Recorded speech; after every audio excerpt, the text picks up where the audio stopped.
A Assembleia traz representantes do Congresso Nacional a Manaus para tratar sobre reforma política no país. A Lean aprova o aumento no número de vagas de procuradores do Estado e reajuste para servidores efetivos da Casa. Audiência pública em Altazes debate sobre a execução do programa Luz para Todos no Amazonas, que teve corte de verbas federais. Deputados Carlos Alberto e Luiz Castro reúnem Conselho Municipal para tratar dos direitos da criança e do adolescente. Deputado Orlando Cidade propõe mudanças nas prerrogativas da Comissão de Constituição, Justiça e Redação. Demora no diagnóstico e falta de profissionais.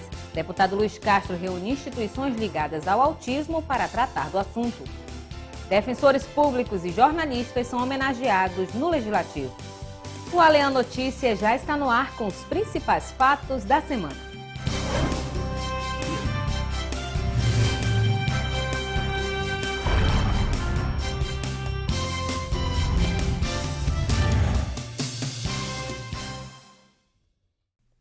Boa noite. O plenário da Assembleia Legislativa do Amazonas recebeu representantes do Congresso Nacional para debater sobre o projeto de reforma política que tramita em Brasília. Em pauta, o fim do voto de legenda, novos parâmetros para o financiamento de campanha e a adoção do voto distrital. A audiência pública contou com a participação do relator da matéria na Câmara dos Deputados, Marcelo Castro, do PMDB de Piauí. Parte das reivindicações dos protestos ocorridos no país desde 2013, a reforma política deve começar a ser apreciada pelo plenário da Câmara dos Deputados a partir do dia 26 de maio. Por isso, uma comissão de parlamentares está percorrendo assembleias legislativas em todo o país com o objetivo de ouvir os parlamentos estaduais e a sociedade civil organizada para obter propostas à reforma.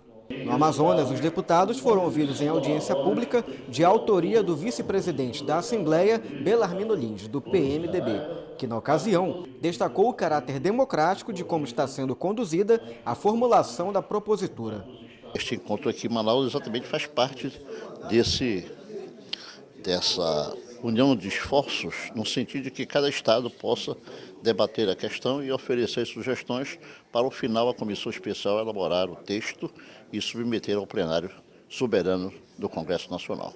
O deputado federal Átila Lins, do PSD, é o único amazonense na comissão especial da reforma política da Câmara. Na audiência, ele afirmou que o poder público em nível estadual também precisa conhecer e discutir o assunto. Então eu entendi que era necessário trazer o relator para fazermos aqui com as lideranças locais, lideranças políticas, empresariais, a sociedade civil organizada, o comitê que cuida aqui, CNBB, OAB, as entidades, como eu disse, da sociedade organizada, para esse amplo debate em que o relator vai expor exatamente o que está sendo desenhado para compor essa reforma política. O debate em torno da reforma política diz respeito a um conjunto de propostas que tem como objetivo reorganizar o sistema político nacional. Em pauta, temas como o fim da reeleição para cargos majoritários, a instituição do voto facultativo e a mudança na forma de financiamento de campanha. A pressão pela reforma tomou fôlego após os protestos que vêm ocorrendo no país desde 2013. O líder da bancada no Amazonas no Congresso, senador Omar Aziz, defende o fim do voto de legenda. Para ele, o sistema atenta contra a democracia e a vontade popular. Acabar com esse negócio de você colocar no parlamento uma pessoa que teve menos votos que outra. Porque a representatividade está no número de votos, não está nas propostas. Porque quando você pergunta a alguém, mesmo filiado ao partido, o que o partido dele defende, ele não sabe te falar, ele não saberá te informar. Então, nós temos que olhar para a nossa realidade de país.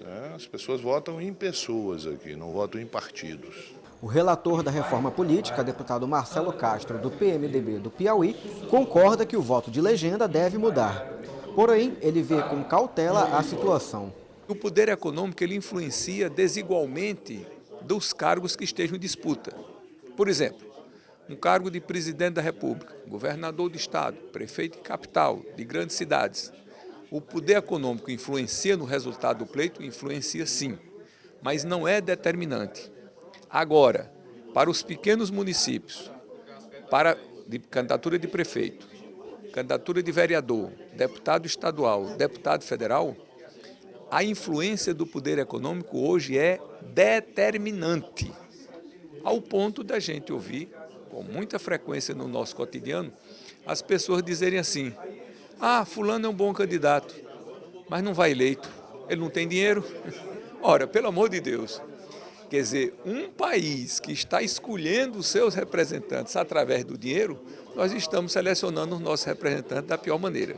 A expectativa é que as mudanças no sistema político brasileiro sejam aprovadas pelo Congresso Nacional até o dia 3 de outubro e, assim, já possam valer para as eleições municipais em 2016. Os interesses do Amazonas este ano serão representados pelo senador Omar Aziz e o deputado federal Marcos Rota, que foram os escolhidos para coordenar a bancada amazonense no Congresso. O senador, que participou na Assembleia da audiência sobre a reforma política, falou sobre os desafios no Congresso e a atual situação econômica enfrentada pelo país. Omar Aziz demonstrou preocupação com a situação do polo industrial de Manaus. Para o senador, a queda da produção nas fábricas coloca em risco os empregos do Estado. A grande preocupação nossa hoje é com a queda da economia, né? O Amazonas é um estado que produz bens finais, e esses bens finais precisam ser vendidos, eles são vendidos no Brasil. Se a economia do Brasil não vai bem, esse bem final não é vendido. Acabou agora, você vê o pau de duas rodas, a Yamaha está fechou as portas por alguns dias aí, não está produzindo porque tem uma quantidade de moto muito grande e não está vendendo.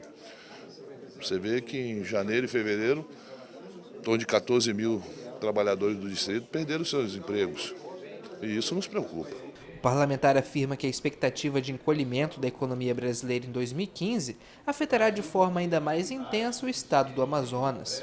Omar Aziz acredita que o ajuste fiscal promovido pelo governo federal e os escândalos de corrupção estão afastando investimentos. O ajuste fiscal em si, ele cria uma grande insegurança porque quem investe. Você vai tirar aquilo que você deu, o investidor fica intranquilo. Os escândalos que estão aflorando no país dia a dia, isso inibe investidores de outros países de trazer seus dinheiro para cá, porque ele diz, eu vou colocar meu dinheiro bom num lugar podre. Ninguém faz isso. Você sabe que uma empresa está quebrada, como é que você vai botar seu dinheiro bom lá? Então isso acontece com os fundos de pensão da Europa. Você pega uma senhora de 70 anos que trabalhou a vida toda, ela tem lá um fundo de pensão. Esse fundo de pensão faz uma reunião e diz, olha, nós temos 100 bilhões aqui, vamos aplicar na Petrobras? Aí a velhinha vai dizer, não, meu dinheiro lá não, olha o que está acontecendo na Petrobras. E isso acontece na indústria, isso acontece em uma série de produção nesse país. Para Omar, o modelo Zona Franca deve ser voltado para a exportação, como medida para driblar a crise econômica. O parlamentar também criticou a política externa do governo Dilma. A Zona Franca de Manaus, ela é dependente da boa economia do país, porque nós não exportamos para outros países. É um absurdo a Zona Franca de Manaus não exportar para o Peru, que está crescendo 6, 7% ao ano, não exportar para o Chile, não exportar para a Colômbia. Essa política internacional de relações exteriores do Brasil, ela quebrou, é um fiasco. Né? O Brasil quer ter relações com Cuba, com a África e se esquece de ter relações com aqueles que podem comprar, que estão crescendo. Então, você tem uma participação no Mercosul em que o Brasil ele é prejudicado o tempo todo, né? É muito prejudicado. E eu vejo com muita apreensão isso tudo. Apreensão por quê?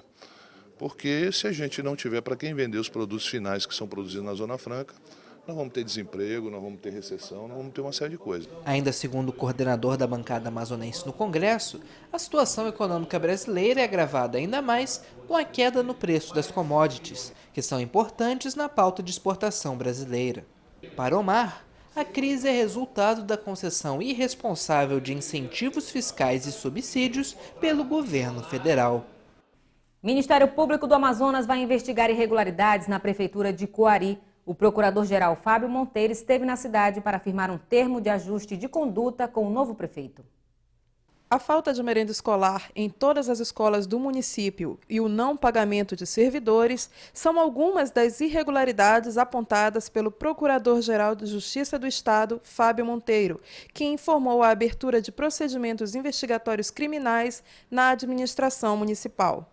Além dessas irregularidades, existe um contrato de R$ 35 milhões para a construção e recuperação da infraestrutura das ruas do município, firmado pelo prefeito em exercício, Iranilson Medeiros, com a empresa Conserge, Construção e Serviços Gerais Ilimitada. O promotor considerou esse valor incompatível com o orçamento da cidade. Para o deputado Luiz Castro, a atuação do Ministério Público é importante para a estabilidade do município. É muito importante, sim, o que o Ministério Público está fazendo, que vai ajudar até a orientar o atual prefeito, que foi empossado ontem, Raimundo Magalhães, a organizar suas prioridades e corrigir esses problemas, inclusive sanando progressivamente os débitos e fazendo funcionar, como Magalhães falou, a educação e a saúde como prioridade. O novo prefeito de Coari, Raimundo Magalhães, em reunião com Fábio Monteiro, firmou um termo de ajustamento de conduta, em que se compromete a honrar os compromissos da prefeitura e informar as receitas e despesas do município. Governador José Mello anuncia que vai realizar uma revisão na lei que regulamenta a política estadual de incentivos fiscais. A mudança, que já está em estudo pela equipe econômica de governo, deverá acontecer a partir de julho deste ano para adequar a política de isenção do Imposto sobre Circulação de Mercadorias e Serviços, o ICMS, à nova realidade econômica. A informação é da Secretaria de Estado de Comunicação. O governador citou a revisão na lei do ICMS durante uma reunião que teve com o presidente da Câmara de Comércio e Indústria Nipo-Brasileira no Amazonas para tratar de soluções para a crise no polo industrial de Manaus. Na Assembleia Legislativa, o deputado Serafim Correia falou sobre o assunto. As empresas que já obtiveram incentivos com base nas regras atuais, por tempo determinado, essas, por uma questão de segurança jurídica, não devem ter afetados as suas condições. No entanto, entendo que nós precisamos rever, tem muitas questões que eram pertinentes em 2013 e que hoje não são, e que precisam ser ajustadas. Os incentivos fiscais do Estado do Amazonas são regulamentados pela Lei 2.826 de 2003, com as alterações feitas através das seguintes leis: Lei número 2.879 de março de 2004 e Lei 2.927 de 2004 e Lei 3.022 de 28 de dezembro de 2005. Um levantamento feito pelo jornal O Globo sobre a queda no repasse de verbas federais a municípios administrados por políticos de oposição ao PT repercutiu na Assembleia Legislativa. Para o deputado Bosco Saraiva, do PSDB, e Abdala Frache, do PTN, a medida pode resultar em prejuízos.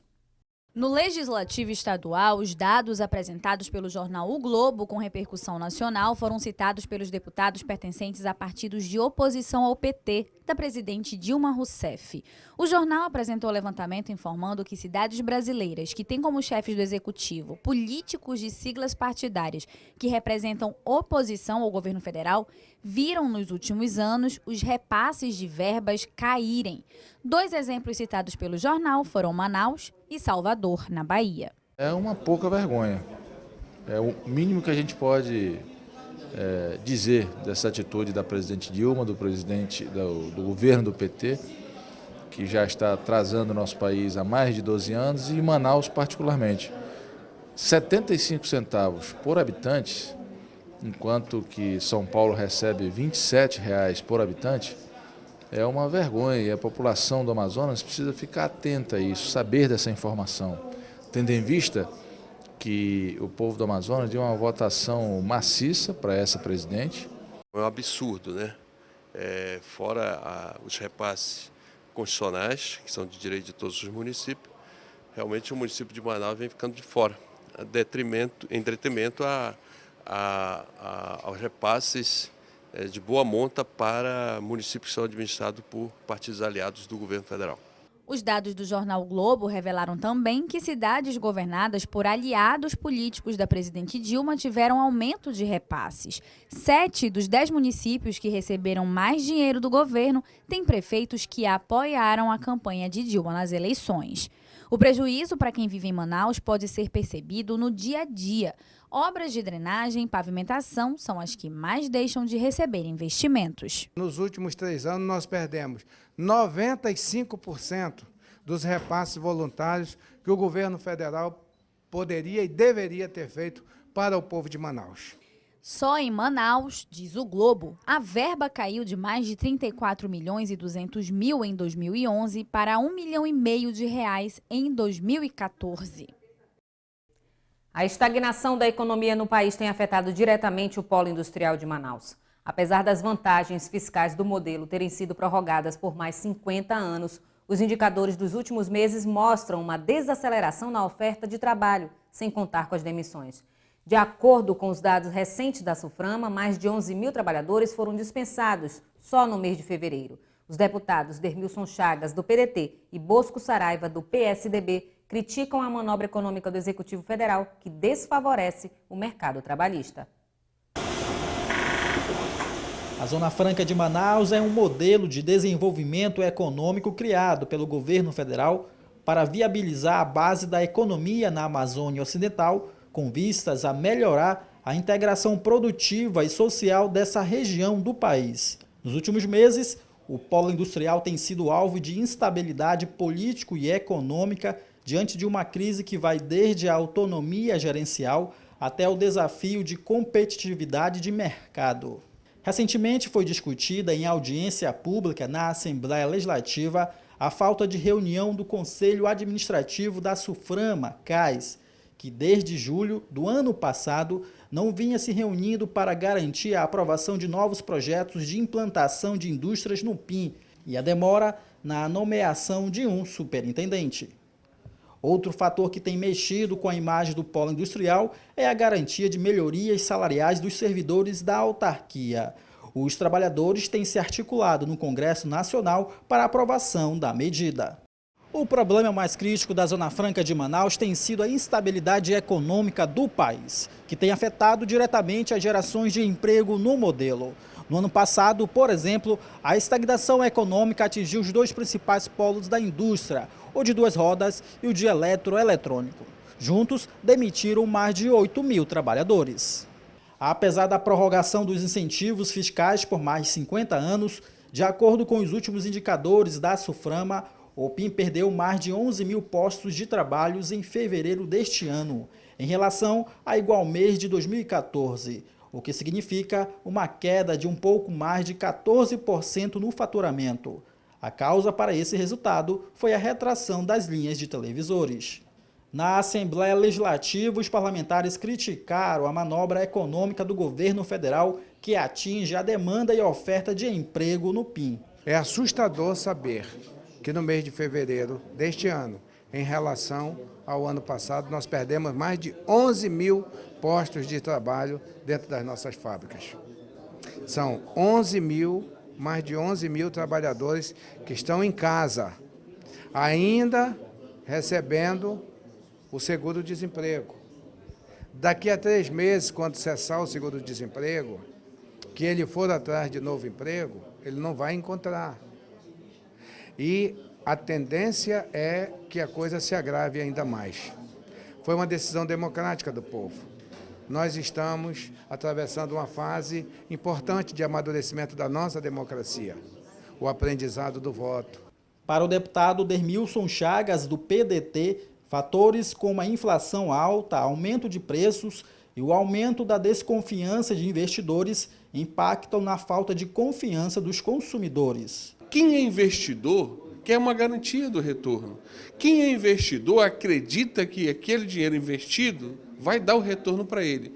Quando o governo faz essa manobra, você cria instabilidade. Então, todos os empresários ficam desconfiados com a contabilidade que é implementada, que é vendida, que é colocada, que é exposta, dizendo que o Brasil está fazendo o seu papel. Na realidade, esse aumento de desconfiança, já temos a política econômica, que tem uma vulnerabilidade muito grande, uma instabilidade de confiança nos resultados que o Brasil tem apresentado. Um índice de corrupção muito grande que está sendo exposto pela mídia. Ou seja, só temos pontos negativos que vão desfavorecer nossos trabalhadores que estão com uma expectativa de conseguir um posto de trabalho no mercado. Mesmo com a crise, um fator positivo. O subsetor de eletroeletrônico configura como o maior responsável pelo faturamento total do PIN do mês de fevereiro, com quase 31% de participação, seguido por duas rodas e bens de informática. E o Senado aprovou uma medida provisória que reestrutura a carreira dos servidores da SUFRAMA. Na Assembleia Legislativa, o deputado Serafim Corrêa afirmou que a aprovação da medida é um avanço para a Zona Franca, mas espera que a presidente Dilma Rousseff não vete o projeto. O plenário do Senado Federal aprovou a medida provisória 660 de 2014, que reestrutura a carreira dos servidores da SUFRAMA. O projeto inclui uma emenda que prevê o reajuste de salários. Ele foi aprovado com alterações e agora volta para a Câmara dos Deputados para nova votação. O líder do PSD no Senado, Omar Aziz, articulou com outras lideranças partidárias para que a medida seja mantida e aprovada. O senador do Amazonas ressaltou que a SUFRAMA tem recurso próprio e a aprovação da emenda não vai onerar no orçamento da União. Na Assembleia Legislativa do Amazonas, o deputado pelo PSB, Serafim Corrêa, comemorou a aprovação da MP, mas disse temer o veto da presidente Dilma Rousseff em relação ao projeto. Eu entendo que foi uma vitória importante de todos os servidores da SUFRAMA, do órgão em si, da Zona Franca como um todo, e a nossa expectativa agora é que a presidente Dilma não vete, porque se ela vetar, teremos voltado a estaca zero. E você vai ver no próximo bloco. A Assembleia Legislativa aprova aumento no número de vagas de procuradores do Estado. E mais, deputado Orlando Cidade propõe mudanças nas prerrogativas da CCJ.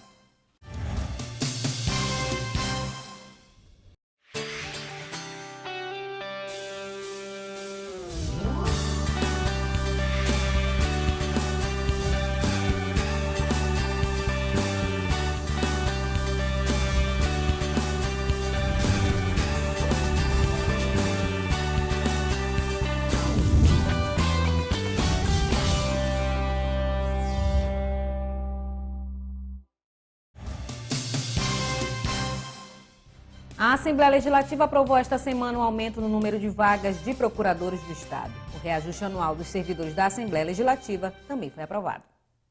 Antes da votação em plenário, o Procurador-Geral do Estado, Clóvis Júnior, se reuniu com os deputados no gabinete da presidência para explicar a importância dos dois projetos de lei oriundos de mensagem governamental. Um deles faz um ajuste na reforma administrativa do Executivo, aprovada há algumas semanas. O primeiro é um projeto de lei que trata da transformação das antigas unidades gestoras existentes no Estado na unidade gestora de projetos especiais. Já o projeto número 4 de 2005 criou 5 vagas de procurador na esfera estadual com vista de realização de concurso público. Segundo Clóvis Júnior, o concurso deve ser realizado ainda esse ano para provimento na vaga para 2017. É apenas como uma medida para viabilizar realmente a realização do concurso, sobretudo porque sem a existência de cargos vagos, o contrato com as entidades promotoras do concurso ele tenderia a ser um contrato oneroso para o Estado. Então, mediante a aprovação da lei, a gente consegue realizar esse concurso sem custo para o Estado. O presidente da Assembleia Legislativa, deputado pelo PSD, Josué Neto, ressaltou a importância da vinda do Procurador-Geral do Estado, Clóvis Júnior, à Assembleia Legislativa para esclarecer as dúvidas dos deputados. É importante que a gente vote as matérias sabendo realmente o que está sendo votado e nada melhor do que trazer aqui à casa as pessoas que representam essas instituições. Os dois projetos oriundos do governo do Estado foram aprovados. Passaram ainda pelo plenário Rui Araújo outros 2 projetos. O de número 177 de 2015, de autoria da mesa diretora, reajustou os vencimentos dos servidores efetivos do Poder Legislativo em 7,68%. A correção da inflação é prevista em lei. Outra matéria aprovada foi o de número 80 deste ano. de autoria do deputado pelo PV Platini Soares, que criou o Dia do Praça, no âmbito do estado do Amazonas. Os chamados praças são os soldados, cabos, sargentos e subtenentes da Polícia Militar. Agora nós passamos a caminhar no sentido de conquistar os nossos antigos pleitos, que são o Código de Ética, o auxílio alimentação, o nosso auxílio fardamento, a nossa lei do porte, a regulamentação da nossa escala de serviço. Então, esse marco do dia é simples e unicamente para simbolizar a relembrada de cada uma dessas nossas pautas. A lei que reajustou os vencimentos dos servidores efetivos da Alean foi promulgada. O deputado Orlando Cidade propôs esta semana mudanças nas prerrogativas da Comissão de Constituição, Justiça e Redação. A Comissão de Constituição, Justiça e Redação é essencial para o funcionamento do Poder Legislativo. São os parlamentares que compõem esse grupo que analisam a legalidade de todos os projetos de lei que tramitam na Assembleia Legislativa. Para melhorar o funcionamento do ACCJ, o deputado Orlando Cidade apresentou um projeto de resolução legislativa com o objetivo de alterar as prerrogativas da comissão. Seria para não fazer apenas o estudo da constitucionalidade, e sim o conteúdo das matérias apresentadas. Ultimamente tem chegado muitos projetos com conteúdo vazio. Então, estamos apresentando essa proposta legislativa para que a mesa determine acrescentar nas prerrogativas da CCJ a sua eficácia na análise dos projetos apresentados. Caso a proposta seja aprovada, além de analisar a legalidade das propostas apresentadas, a CCJ irá apurar a eficácia das normas.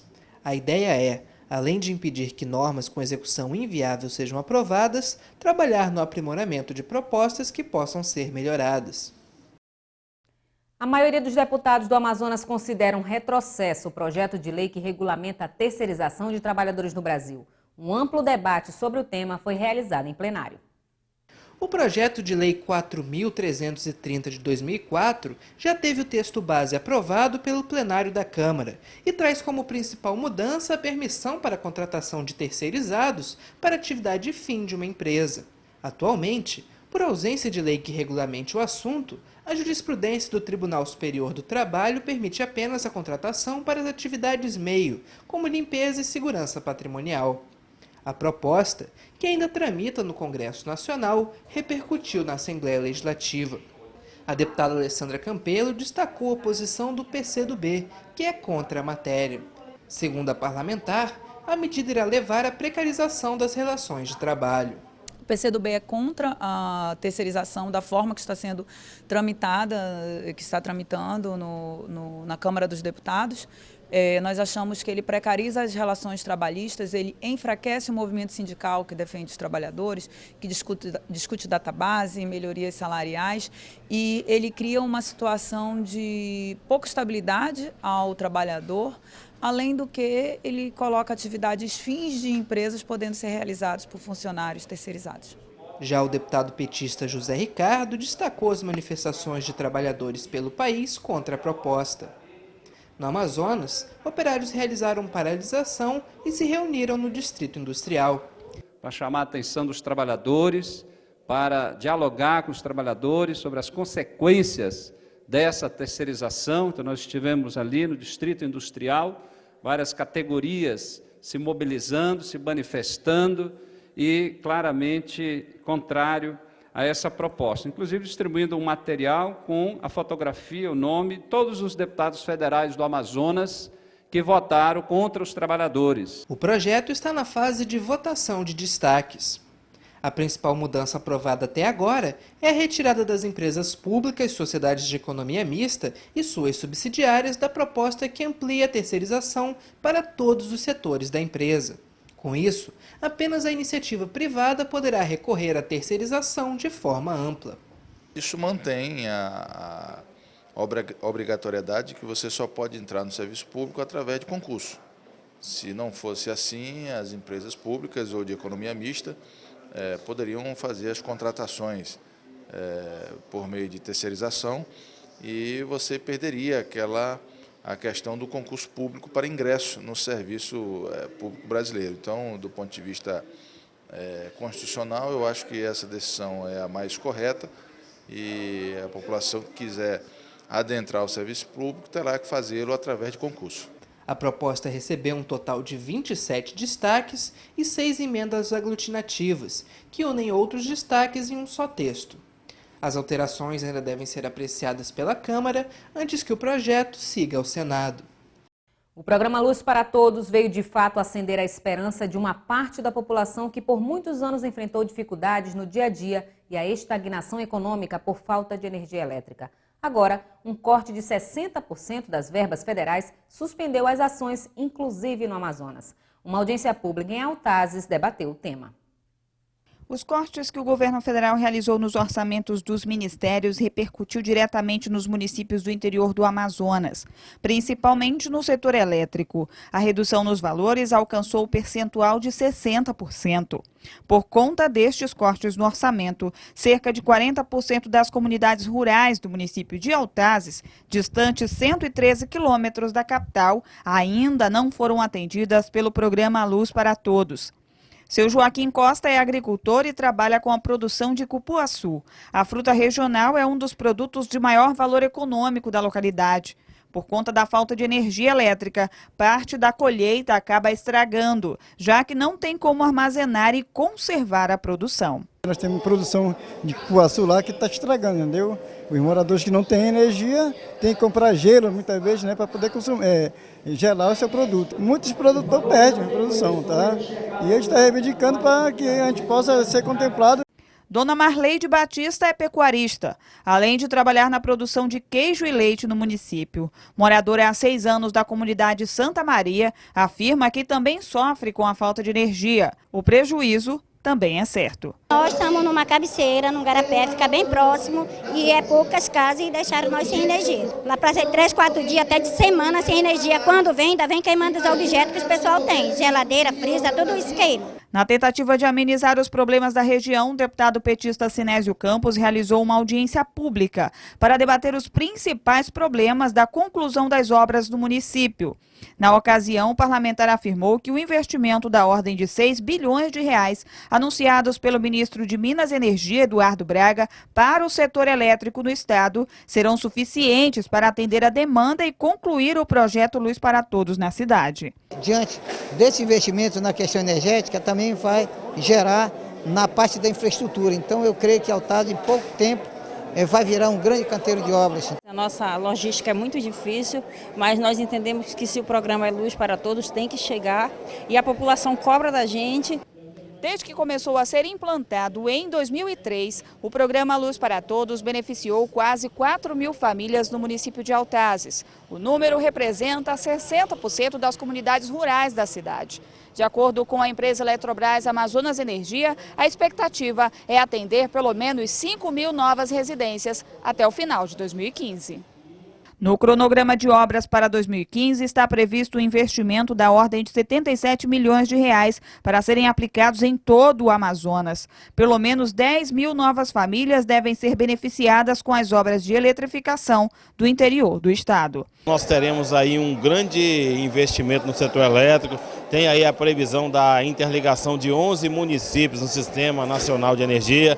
Nós temos aí a questão da Silvinita no município de Altazes, que precisa de uma energia firme e abundante, e o ministro com certeza já verificou tudo isso aí e colocou dentro desse pacote de 6 bilhões e, se Deus permitir, até o final do ano 2018, nós teremos energia abundante para esses municípios que estão aqui circunvizinhos a Manaus.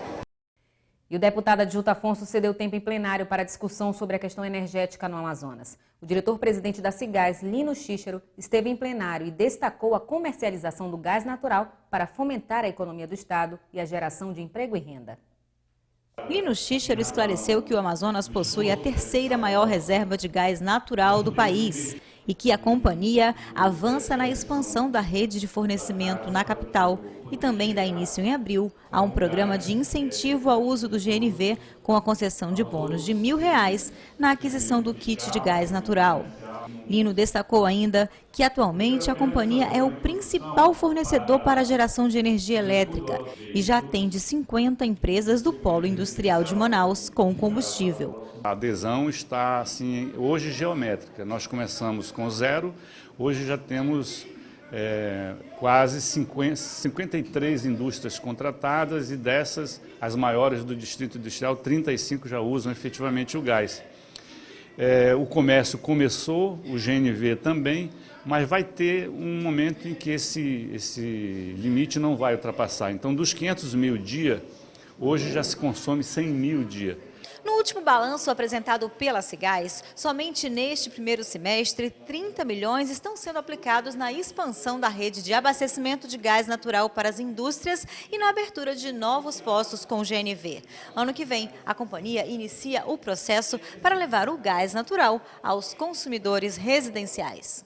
É uma empresa estatal, hoje, uma empresa estatal, mas que é muito importante para a nossa economia, não tenho dúvida disso. Foram feitos investimentos altos através do gasoduto para Manaus. Então agora nós temos que aproveitar esses investimentos e que a população tenha um benefício dessa companhia de gás, repito, importante para o nosso estado. O governo do estado anunciou que trabalha para aumentar a rede de fornecimento da Cigás em todo o estado. Para este ano, a companhia projeta investimentos da ordem de 70 milhões de reais. E confira no próximo bloco. Os problemas enfrentados pelos autistas entram em discussão na Casa Legislativa. E mais, jornalistas e defensores públicos são homenageados na Aliança.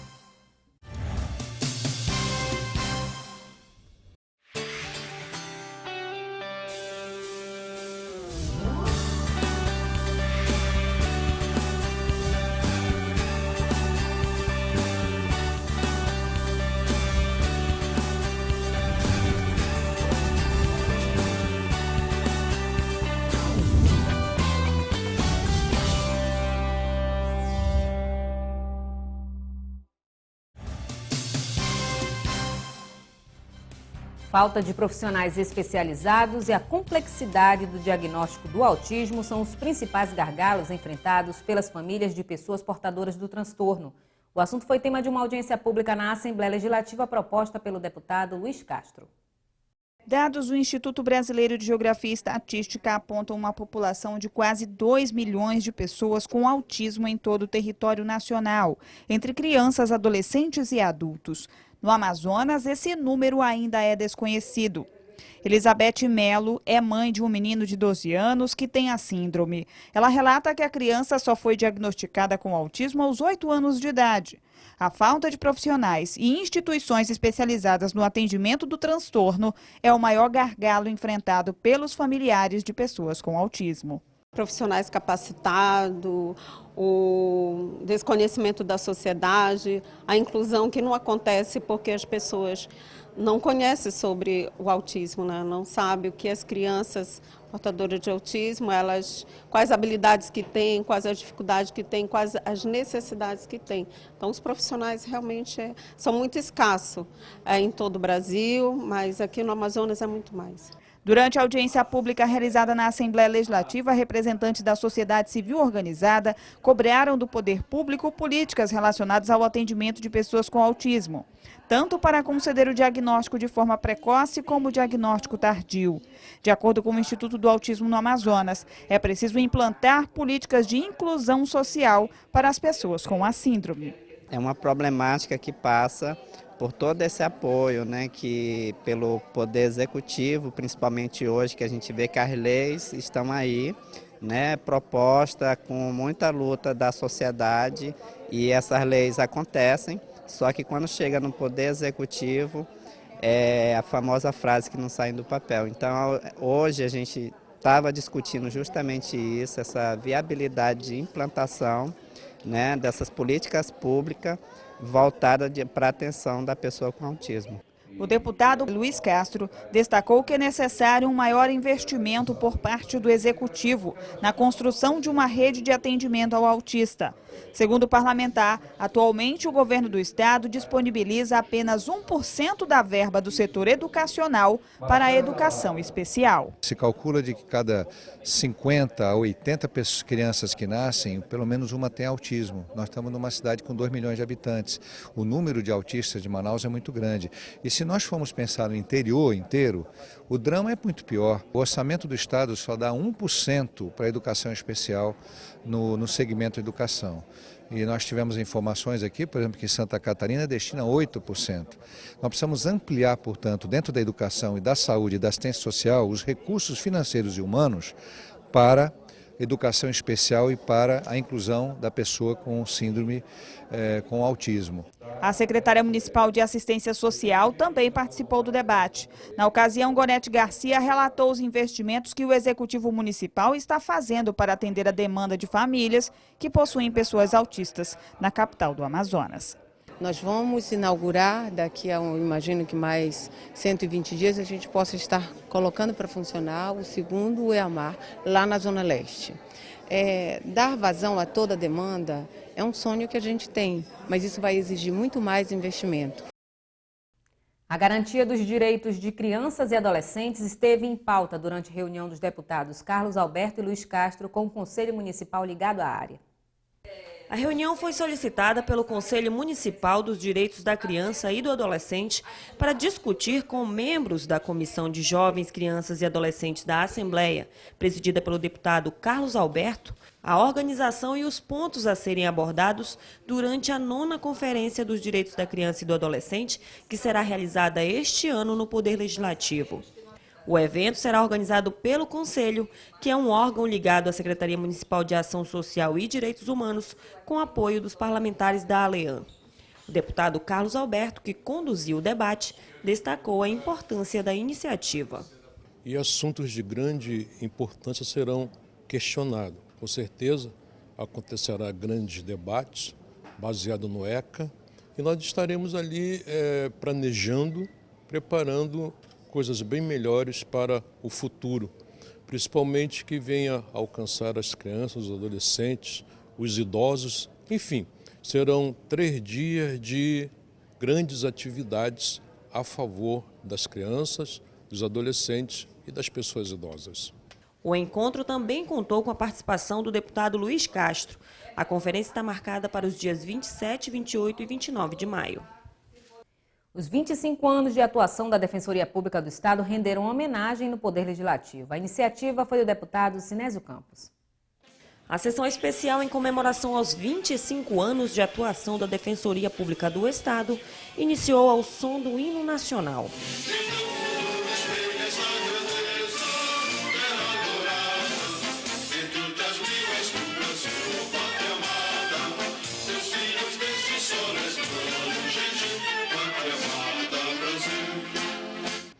A iniciativa da homenagem foi do deputado Sinésio Campos, em reconhecimento aos relevantes serviços em que a instituição vem prestando à população do Estado, no que se refere à garantia dos direitos humanos e acesso à justiça.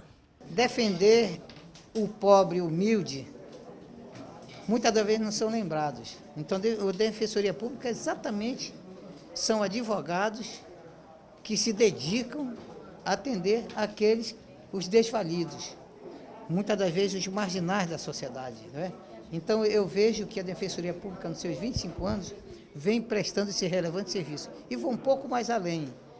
Os 50 municípios que estão inseridos já, a Defensoria Pública, verificamos o quanto de pessoas que jamais poderiam ter assegurado o que está na Constituição, o direito de ampla defesa ser assegurado. Então é motivo de louvor. 25 anos de Defensoria Pública, né? O Amazonas foi o 2º estado brasileiro que se efetivou e queremos que agora os 62 municípios tenham a presença da Defensoria.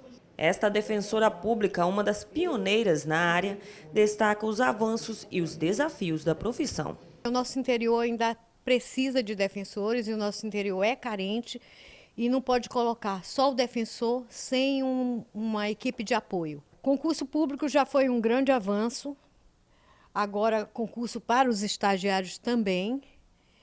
E a informatização, a nossa parceria com o judiciário, que é muito boa.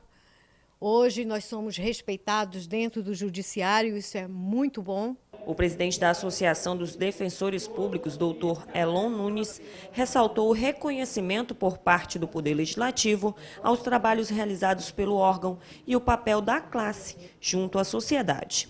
É com muita satisfação que a classe dos defensores públicos recebe essa homenagem, sobretudo porque vem da Assembleia Legislativa do Estado do Amazonas, que é a casa do povo, é a casa dos representantes do povo.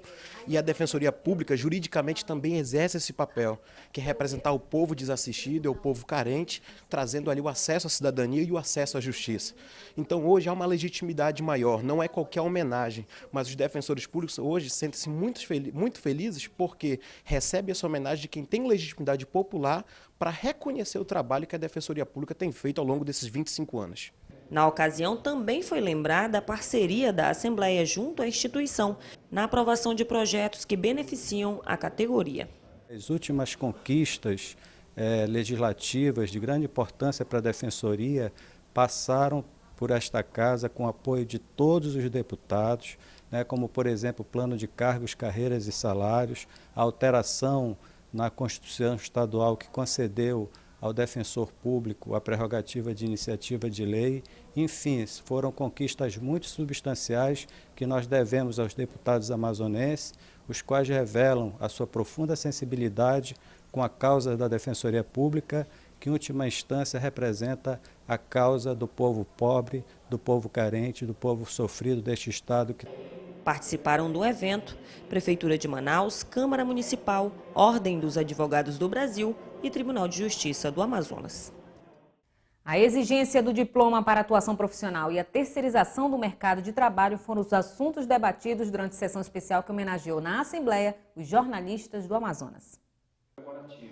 O Dia do Jornalista é comemorado oficialmente no dia 7 de abril. Profissional que trabalha na coleta e na produção das notícias. Há 6 anos, esses trabalhadores vêm reivindicando a exigência do diploma para o exercício profissional. Erro histórico cometido pelo STF, que em 2009 derrubou a necessidade da cobrança do canudo sob o argumento de que a exigência da formação de 3º grau constituía prejuízo à liberdade de expressão.